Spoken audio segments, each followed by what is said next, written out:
सारे ऐसे हैं जो पहली बार आ रहे हैं मंच पे, उनको कभी इस तरह से बोल भी नहीं पाए हैं, तो उनका हम लोग जैसे भी वो बोल रहे हैं इतनी ही हिम्मत है कि वो मंच पर आके बोल रहे हैं, तो यही अपने आप में बहुत बड़ी बात है। तो कहीं ना कहीं संगठन के द्वारा उनको ट्रेनिंग के माध्यम से बस्तियों में उनको मजदूरों के बीच में भेजने से जो अनुभव मिला है, आज वो मंच पर आकर बोलने लगे, यही अपने आप में बहुत बड़ी बात है कि आज हमारे लीडर या हमारे कार्यकर्ता, नई टीम हमारी सामने आ रही है। तो इसलिए आप जरूर उनका तालियों से स्वागत कीजिए। कैसे बोलते हैं, घबराते हैं, आधा बोलते हैं, आधा नहीं बोलते, अटक के बोलते हैं, उस पर ध्यान मत दीजिए, है ना। शुरुआत ऐसे ही होती है।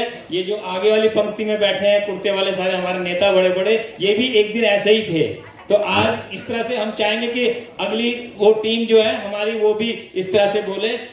मैं एक चीज बताना चाहूंगा कि जो अभी हमारे साथी वक्ता बोल के गए थे, शायद वो भूल गए। बहुत बढ़िया काम हो, बहुत मजबूत काम हो, शायद दिल्ली में बहुत कम उस तरह का काम हो रहा है। साथी सुमित जी के संगठन के द्वारा और सीमा सिंह जी के संगठन के द्वारा ये द्वारका में कंस्ट्रक्शन साइट है बड़ी बड़ी, वहां पर साइट के ऊपर ही कंपनी के साथ मिलके वहां के जो मजदूर काम करते हैं उनके बच्चों के लिए वहीं पर साइट पर स्कूल का चलाने का काम करते हैं निर्माण मजदूरों के लिए। तो इनका और इनकी टीम का विशेष रूप से हम लोगों को तालियों से अभिनंदन करना चाहिए, क्योंकि साइट के अंदर एंट्री करना यूनियन को भी अपने आप में दिक्कत है, फिर वहां पर सेंटर चलाना बच्चों के लिए, तो वो भी एक अपना बड़ा काम है। तो इनका ये एक, और तीसरे हमारे साथी हैं परवीन जी अभी मंच पर आई नहीं है, कहाँ है, तो शायद वो उनकी अभिव्यक्ति जो है अपना, उन्होंने शायद एक नाटक का कार्यक्रम लगाया था, उसकी तैयारी कर रही होंगी, तो उनको भी हम जब बुलाएंगे मौका देंगे, तो वो भी कंस्ट्रक्शन साइट पर सेंटर चला रही हैं नरेला की तरफ। तो इन तीनों साथियों का हम जरूर विशेष रूप से धन्यवाद करना चाहेंगे कि ये प्रयास बाकी साथी लोग भी करें। तो आप जो कम से कम ताली बजा के इन तीनों साथियों का, और सबसे बड़ी बात यह है कि ये संगठन को बीच में मदद मिले ना मिले, अपने संगठन की तरफ से इनकी जो टीचर है, कार्यकर्ता, वो रेगुलर जाती है, बच्चों के बीच में कार्यक्रम भी करती है और पढ़ाने का काम करने के साथ साथ मजदूरों को अवेयर करने का, उनकी जो वहाँ पर कॉन्टेक्ट है, बड़ी कंपनियां आई है जहाँ ये लोग साइट पे चलाते हैं, कहीं 500 कहीं 1000 लोग काम कर रहे हैं द्वारका में या नरेला में, बड़ी साइट्स हैं। तो अच्छी बात है कि इस तरह जहाँ वास्तव में जो प्रवासी मजदूर हैं उनको हक मिले, उनको जानकारी मिले, तो यूनियनों का मैं विशेष रूप से आभारी रहूंगा। अब मैं आमंत्रित करता हूं अपने साथी मुनील पासवान जी को कि वो आए अपने संगठन की तरफ से अपनी बात रखें अपनी टीम के साथ, साथी मुनील जी, और उसके बाद उनके कार्यकर्ता। और समय का ध्यान रखें, और मुख्य रूप से आप सभी साथी लोगों से जो रह गए निवेदन है कि संगठन की जो मेजर उपलब्धि है, क्योंकि जो समस्या है वो सभी साथी जानते हैं और सब लोग कॉमन है, तो उस पर ज्यादा फोकस न हो, क्योंकि उन्होंने जो अपने संगठन की तरफ से प्रयास किए हैं, एफर्ट किए हैं, उसको अगर हमारे सामने रखेंगे तो बाकी साथियों की, जितने भी हमारे संगठन के पदाधिकारी हैं और जितने भी हमारे संगठन के सदस्य हैं, सभी को प्रणाम, नमस्कार। साथियों, बहुत खुशी की बात है कि आज हम यहाँ पे संगठन में जितने भी बैठे हुए हैं वो हमारी ताकत है, और इस ताकत से हम कैसे सरकार को और अफसर को हिला सकते हैं वो मुझे दिखाई दे रहा है। साथियों, आपको ये जानकर भी बड़ी खुशी होगी कि जहाँ पर साइडों पर जो कई कॉन्ट्रैक्टर होते हैं वो रजिस्ट्रेशन रिन्यूअल नहीं कराने की उस पर रहते हैं कि हम ना कराए, पल्ला झाड़ते हैं, ये क्यों कराए आप। 2 साइडें हमने दिल्ली में ऐसी देखी जो वर्करों को बोलते थे जाके बाहर करा के, और जिनसे 500, 1000, 2-2000 रुपए लेने के लिए साइबर कैफ वाले तैयार रहते थे। हमने वहां मैनेजमेंट से बात की और हमारी कुछ टीम ने वहां जाकर के वही साइट पर बैठ करके कैंप लगाया है और करीब 2500 से 3000 वर्करों का रजिस्ट्रेशन कराया, ताकि अभी प्रदूषण होता है और सरकार उनको पैसे देती है तो उन मजदूरों तक भी उनको वो राहत मिल पाए। साथियों, हमारी सबसे बड़ी चिंता यह भी है कि पिछले 5 साल से सरकार श्रमिकों के बच्चों की छात्रवृत्ति नहीं डाल रही है, जिसके लिए भी हम पत्राचार अपने संगठन के द्वारा कर रहे हैं। और हमारी मुख्य सबसे बड़ी मांग यही है कि जो छात्रवृत्ति है उसको कम से कम सरकार बोर्ड के द्वारा दे। सरकार कब देगी? जब चुनाव वोट आएंगे उस समय 5-5 हजार रुपए देने के लिए करती है, और हम और ज्यादातर मजदूरों को तो नॉलेज है नहीं, वो कहते हैं सरकार ने दिए, केजरीवाल ने दिए, जबकि ये पैसा बोर्ड का होता है, आपका अपना पैसा है, आपके अपने खून पसीने का पैसा वहां पे जमा है, वो पैसा ही घूम फिर करके आप तक मिलता है, उसको भी देने के लिए सरकार लापरवाही करती है। उसके लिए हमारा संघर्ष है और आपके साथ कंधे से कंधे मिला करके हम लोग संघर्ष करेंगे। आपके हर हक अधिकारों की लड़ाई करने के लिए हमारा संगठन तत्पर रहेगा। हमारी यही मांग है कि हम सरकार से श्रमिकों को ज्यादा से ज्यादा लाभ कैसे दिला पाए। हमारी मुख्य मांग यही है कि महिला श्रमिकों के लिए समान काम का समान वेतन होना चाहिए, महिला पुरुष के अंदर कोई फर्क नहीं। भी तमाम मजदूरों को मेरा सलाम और मेरे साथियों को भी बहुत बहुत मुबारक हो यहाँ इस मंच को ग्रहण करने के लिए। इस माध्यम से हम अपनी बात को यहाँ रखना चाहते हैं। सभी साथियों ने कहा हम संगठन के माध्यम से ये कार्य कर रहे हैं, वो कार्य कर रहे हैं, हमारी ये स्कीम है, हमें ये लाभ मिलना चाहिए, वो लाभ मिलना चाहिए। आपको पता है ये जो बोर्ड बना है ये खुद हमारे संघर्ष से बना है, तो जो लाभ है इसकी योजनाएं हैं वो बिना संघर्ष के आपको कैसे मिल जाएगी।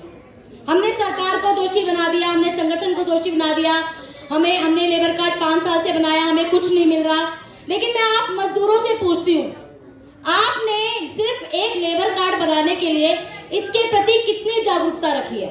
कोई लाभ नहीं मिल रहा है उसके लिए आपने कितना प्रयत्न किया है?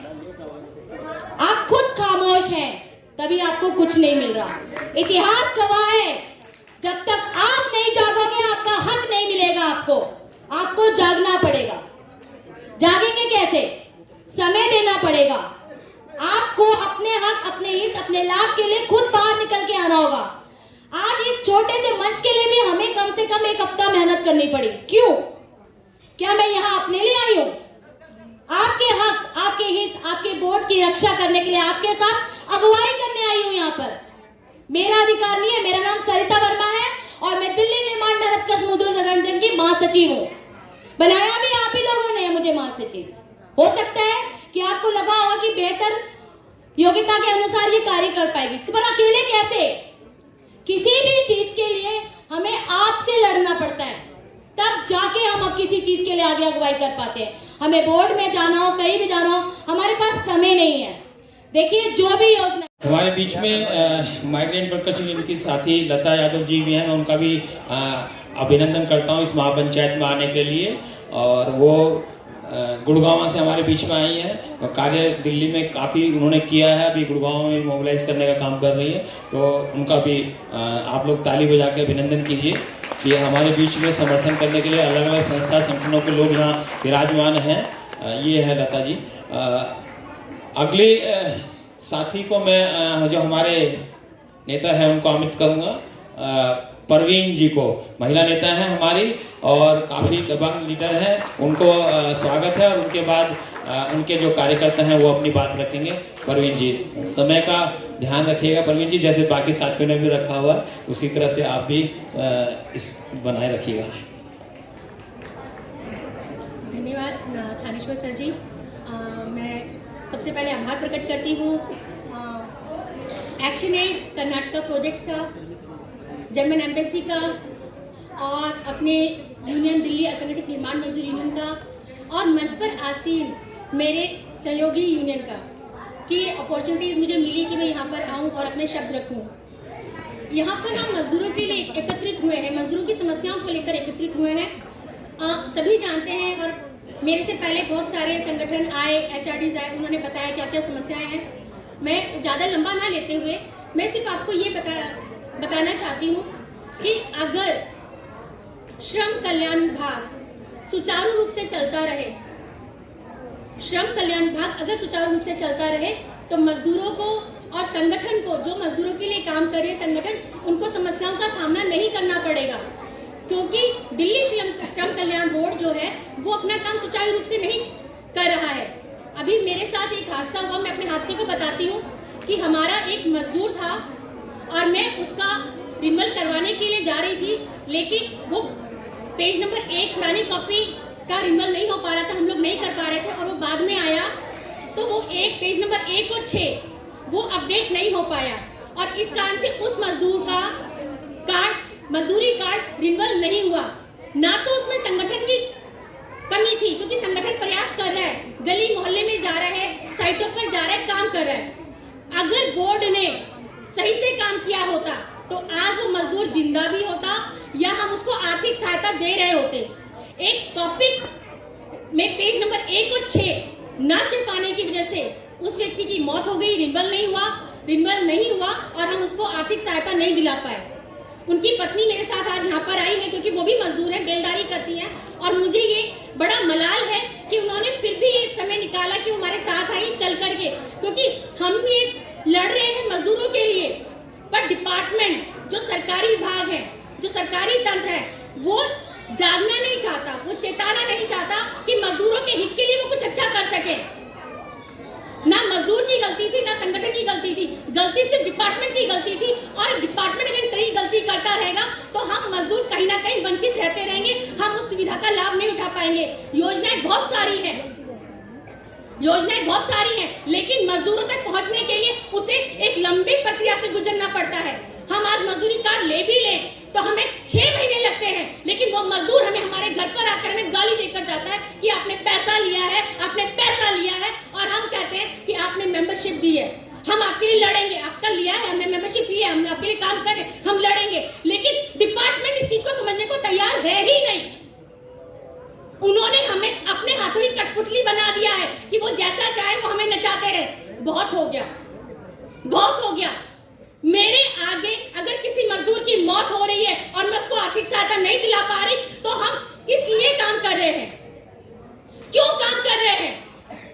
उस दर्द को महसूस करो जो मजदूर वहां पे खत्म हुआ। आज उसकी कमी के कारण मुझे इतना